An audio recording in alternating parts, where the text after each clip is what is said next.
The story begins with the loud ringing of an alarm clock. It wakes up Joey, the main character. Today was a very important day for him, and the alarm was reminding him of it through the schedule written on the screen. Joey had planned something special, a date with the girl he loved the most, Ash. Joey had met Ash a few months ago in a quiet bookstore. They had both reached for the same book, smiled, and started talking. Joey had invited her for a cup of coffee that same day, and from then on, they began meeting often. Over time, they grew closer, and their feelings for each other grew stronger with every passing day. Now in the present, Joey gets ready and heads out to meet Ash. When they meet, she looks happy, but also a little nervous. She tells Joey that she loves him and starts to say more, something that sounds important. But before she can finish, something strange happens. A man neither of them knows suddenly appears nearby. He's watching them with an odd expression on his face. Ash notices him and instantly becomes scared. Joey is confused and worried. Then without warning, the stranger pulls out a gun and shoots Ash. Ash falls to the ground, and Joey rushes to her, holding her tightly as tears stream down his face. She tries to speak, but it's too late. Joey cries in shock and pain. Full of anger, he gets up and tries to run after the man, but the shooter runs into a narrow lane and somehow disappears. It's like he vanished into thin air. Joey stops in confusion. He looks around, but the man is gone. A few minutes later, the police arrive and start their investigation. They search the area and try their best, but they find no clues, no evidence, and no trace of the killer. Joey is left heartbroken. He keeps wondering what Ash wanted to say before she was killed, and he can't understand why that man targeted her. Thinking all this, Joey started to feel worse and worse. The next 2 weeks were like a nightmare for him. He locked himself inside his apartment and cut off contact with the outside world. He didn't answer calls, didn't go outside, and didn't even open the curtains. The world felt empty without Ash. He didn't want to talk to anyone. He just sat in silence, remembering her voice, her smile, and the last moment they shared. One day, Joey's old friend Oliver, a newspaper vendor, came to check on him. Oliver was worried. He quietly entered Joey's apartment with a spare key and made him a cup of coffee, hoping it would bring Joey some comfort. But when Joey saw the coffee, his hands began to shake. That cup reminded him too much of Ash, how they used to sit together every evening, sharing laughs over coffee. His grip loosened and the cup slipped from his hands, crashing to the floor and spilling everywhere. Oliver watched silently. He could see that Joey was still lost in deep pain. Without saying anything, Oliver quietly left the apartment, realizing that Joey wasn't ready to talk yet. That evening, Joey made a terrible decision. His heart was so full of sadness that he thought the only way to be with Ash again was to join her in death. He went out, bought a gun, and returned home. He sat on the edge of his bed, loaded the gun, and closed his eyes. His hands trembled, but his mind was made up. But when he pulled the trigger, nothing happened. Shocked, Joey looked at the gun. It was loaded. He was sure of it. He tried again. Still, no bullet came out. Confused, he pointed the gun at the couch and fired. This time, the bullet shot out instantly, ripping through the fabric and into the wall behind it. Joey's heart pounded. He pointed the gun at himself again, but once more, the gun didn't fire. He was stunned. In a mix of fear and rage, he pointed the gun at the window and fired. The glass shattered into pieces, falling outward into the night air. And then something even stranger happened. Joey stepped forward and jumped from the broken window. But instead of falling, he froze in the air. Time seemed to stop. The shards of broken glass were still falling all around him. Yet he hung in the air, stuck, unable to move forward or back. His mind was spinning. None of it made sense. It felt like reality had broken. Suddenly, a loud beeping noise filled the room. The AI system in his apartment had activated, its voice calling his name over and over. Joey's eyes flew open, and he found himself lying safely in bed. He was sweating, shaking, breathing heavily. Everything, the shooting, the gun, the jump, had all been a dream. A terrible, haunting dream. Joe's AI system suddenly alerted him.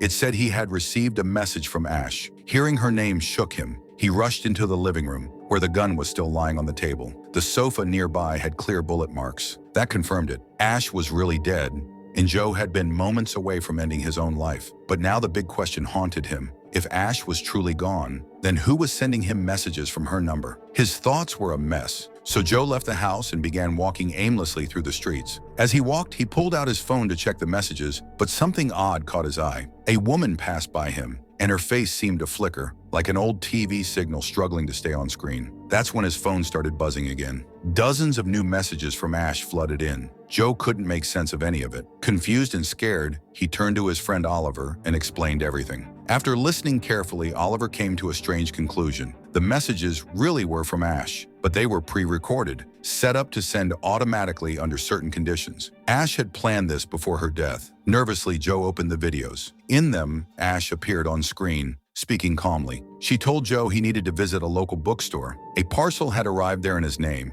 and he must collect it right away. Then, in a quiet and serious tone, she added something that made Joe's heart race. She said she wasn't from this world. Joe was stunned. Nothing made sense anymore. His mind was spinning. Meanwhile, in another part of the city, inside an information center, a woman was watching Joe carefully. Two men stood beside her. They were tracking his every move. Back on his side, Joe reached the bookstore.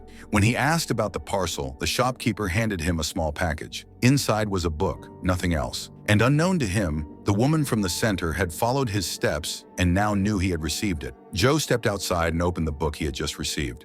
On the very first page, there was a note from Ash. In it, she wrote that she had truly loved him. As Joe read her words, his emotions overwhelmed him. Tears filled his eyes and everything around him felt heavy. He tried to keep reading, but his vision started to blur. He couldn't focus, so he decided it would be better to go home and read the rest of the book in peace. He began walking quickly, wanting to get home as soon as possible. But on the way, he noticed a man behind him. That man was watching Joe closely and quietly, giving updates to the same woman we had seen earlier at the information center. She was tracking Joe's every move. After hearing the update, she gave a clear order to her special team. They had to kill Joe and take the book. The agents from her team started moving fast. Joe could sense that something wasn't right. He looked around and realized he was being followed by more than one person. Panic set in. He rushed into his apartment building and ran up to his floor, hoping to reach his room before they caught him. But one of the men was still right behind him. Just then, Joe got a message on his phone. It was from Ash. In the message, she warned him that the people following him were trying to kill him and that he needed to escape quickly. Joe didn't waste a second. He ran into his apartment and tried to slam the door shut, but the attacker shoved his foot in the way. Joe struggled to shut the door, but the man on the other side started shooting. Joe quickly grabbed his gun from the table and hid behind the couch. Moments later, the attacker pushed his way inside. Joe fired, but missed. The attacker raised his weapon to shoot, but something strange happened. Joe's body moved on its own. His chest twisted just enough that the bullet passed through and hit the attacker instead, killing him instantly. Joe was shocked. He didn't understand how that happened. Then another man appeared outside. This one charged into the apartment. Joe didn't use the gun this time. Instead, they fought hand to hand. Somehow, Joe dodged every punch and hit the man so hard he knocked him out with one single blow. Joe stood there breathing heavily, staring at his hands. He had never fought before. He didn't even know how to fight, and yet his body had moved like it knew exactly what to do. All of it was terrifying and confusing. Joe didn't know what was happening to him anymore. Later, when Joe returns to the room, he suddenly sees Ash's face appear on the wall like a live TV screen. It's not a recording this time. It's happening in real time. Joe is completely confused. At that exact moment, the body of the man Joe had shot suddenly vanishes into thin air, making everything even more mysterious. Ash then begins to speak, and through her words, we learn that she truly loved Joe and never wanted to leave him. But she had no choice. Joe had hacked the system, and his actions had been detected. Joe still doesn't fully understand what's going on, so Ash explains. Years ago, technology had become extremely advanced. Artificial intelligence had been improved with self-learning abilities, making it smarter and more independent. Then a man named Hunter came up with the idea to merge the real world and the virtual world for entertainment, so that real people could enter a virtual universe and experience it like reality. At first, no one believed it was possible to build a parallel universe run by AIs. AIs that had their own thoughts, desires, and could live like humans without even knowing they weren't real. But one unknown programmer helped Hunter make it happen, and together they created the DU, the digital universe. It was supposed to be fun and safe, but eventually Hunter started using it for dark and dangerous things, including testing weapons. The programmer who had helped him tried to stop him, but one day he mysteriously vanished. Hunter didn't stop there. He created 500 different digital universes like the one Joe is in now, each used for different purposes. After learning everything, Joe finally realizes the truth. He isn't a real human at all. He's just a program. This breaks his heart. Then we also find out that Ash is actually a real human from the real world. She entered the virtual world with a mission to destroy Syntech Corporation, the company owned by Hunter. Her goal was to find secret files hidden in this digital universe and expose Hunter's dark secrets to the real world. At first, Ash was focused only on her mission, but then she met Joe, and over time, she truly fell in love with him. She was close to completing her mission when Hunter discovered what she was doing. He entered the virtual world himself and killed Ash's virtual body. Later, Ash shows Joe a photo of Hunter and the original programmer who created this world, and Joe is shocked. That programmer is none other than Oliver, someone Joe already knew. Oliver had been hiding inside this digital universe for a long time to protect himself because he had once tried to shut down Hunter's company. After that, Hunter started hunting him. Ash is just as shocked to find out the truth about Oliver. But now, since she wants to return to the real world, she needs Oliver's help. He's the only one who can make it happen. So, Ash tells Joe to go find Oliver and convince him to help bring her back. Joe agrees. Meanwhile, we shift to Erica, the woman from the information center. She secretly works for Hunter. She goes to him and reports everything. When Hunter hears that Erica has failed to kill Joe, he gets furious. Erica suggests they just shut down Joe's entire digital universe and disconnect it from the rest, which would erase all the AIs inside it, including Joe. But Hunter refuses. Joe's universe is the oldest and biggest one they built, so destroying it isn't an option. Instead, Hunter comes up with a new plan. He wants to find the real Ash and kill her in the real world. He gives strict orders to Erica, and she immediately gets to work with her team to track Ash down. Now we finally see the real Ash, sitting in her house when she suddenly gets a call from Oliver. Ash tells him that she needs his help. She wants to enter Joe's digital universe. Oliver agrees to help, but before they can talk further, the power in Ash's house is suddenly cut off. Moments later, Syntech soldiers break in. It becomes clear that Erica and her team have found Ash's location and have come to kill her. Ash narrowly escapes. Using the phone call as a clue, she traces Oliver's last location and reaches the real-world house where he's been hiding for a long time. When they finally talk face-to-face, we learn more about Ash's past. 10 years ago, Ash graduated from college and began working as a data analyst for Syntech Corporation. Over time, she realized something shocking. The AIs in the digital universe weren't just lines of code. They were behaving like actual humans, and it seemed like human consciousness had been uploaded into them. But they had no idea they weren't real, and Syntech was using them however it wanted. This disturbed Ash deeply. She decided she had to destroy the digital universe. But then she met Joe, and everything changed. She fell in love with him. She began to see that for the people whose minds were trapped in this virtual world, DU was more like a prison. Ash had other plans originally, but her love for Joe made her want just one thing: to live with him inside his world. She begs Oliver to send her back to Joe's universe. Seeing how much she loves Joe, Oliver agrees. He writes the necessary code and secretly transports Ash to the exact place in Joe's universe where he had once hidden Joe. Meanwhile, back at Syntech, Hunter is watching the digital universe code on his screen. He notices the changes and realizes Oliver is back in the game. When Joe finally meets Ash again, he's heartbroken. Now that he knows he's just an AI, he feels like nothing about him is real. But Ash gently kisses him and tells him that no matter what he is, she truly loves him, and everything between them is real to her. She promises to stay with him in his world. But just as they're having this emotional moment, something strange happens. Ash is suddenly pulled out of Joe's universe and sent back to the real world. She doesn't even understand how it happened. Oliver quickly investigates and finds out the truth. Hunter has used special programs to block Ash's code, preventing her virtual body from ever entering Joe's world again. And worse, Hunter now plans to completely destroy Joe's universe. If that happens, Joe will be erased forever. Both Joe and Oliver are devastated. Oliver knows how much Ash and Joe love each other, and he doesn't want them to be torn apart. So he comes up with a plan. He'll try to secretly copy Joe's code from Hunter's system. Then he'll build a new universe, one where Joe and Ash can live together, safe and free from Hunter. But there's a problem. To copy Joe's code, someone has to break into the developer's room,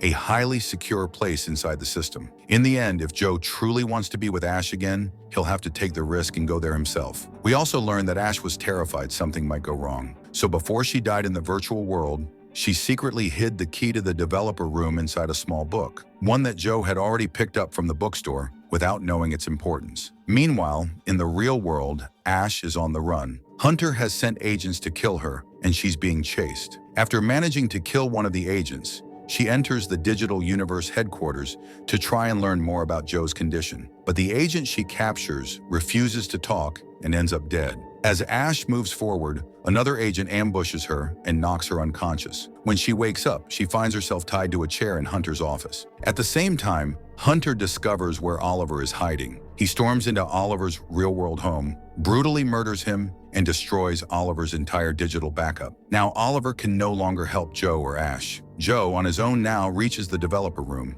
There he begins uploading his code into a special software designed to transfer him into a new universe, one that Oliver had secretly prepared for him and Ash. But the process takes time. Hunter learns what Joe is doing and sends armed guards to the building to stop him. Luckily, Oliver had planned ahead. A hidden room opens up for Joe, filled with weapons. Joe arms himself and fights off all of Hunter's soldiers, one by one. But while this battle is going on, Hunter starts deleting Joe's universe from his own system. Then, something unexpected happens. Joe suddenly teleports out of the building. He appears face to face with Hunter, who immediately shoots him in the shoulder. Joe, now bleeding and weakened, watches as his universe begins to collapse around him. The place he once called home is vanishing. Hunter tells Joe that he plans to kill Ash next, and there's no way to stop it. Ash, knowing her time is short too, asks to speak with Joe one last time. Hunter, curious and somewhat disturbed by their bond, agrees. During the call, Joe and Ash talk for what they know will be the last time. Joe is overwhelmed with emotion. He realizes he's about to disappear forever, and this will be the final moment he ever sees the person he loves most. Just when Hunter's about to completely disconnect Joe's universe from all the other digital universes, ensuring its total destruction, something shocking happens. Oliver's face suddenly appears on Hunter's computer screen. He's alive. Hunter is stunned. But what Oliver reveals next is even more unbelievable. Oliver tells Hunter that he is not real either. Hunter is just a software program, a part of a digital universe that Oliver himself created long ago. In fact, Hunter was the first AI Oliver designed. He placed him in a scenario so convincing that Hunter began to believe he was a real human. From there, Hunter went on to build even more digital universes, all without ever realizing he was still inside one. This, Oliver explains, was all part of a final test. For a long time, he thought about shutting down every program, erasing the entire digital universe forever. But after speaking to Ash and seeing the love she had for Joe, he changed his mind. He realized that love, even between artificial beings, was something worth preserving. So Oliver makes his final decision. He erases Hunter completely, wiping him from existence. Then, using the systems Hunter once controlled, Oliver uploads Joe's code into that same space. Suddenly, Joe and Ash are reunited, but this time, they both understand the truth. They are both part of a digital universe. Even Ash was a program all along, and yet knowing this doesn't upset them. Instead, it brings them peace. Their love is real in its own way. They accept who they are and are finally truly happy. In the final moments, Oliver appears before them one last time. He speaks to them warmly, proud of what they've become. After a heartfelt goodbye, he wishes them a beautiful life together, and then he leaves them to live out their new future. And that's where the story ends.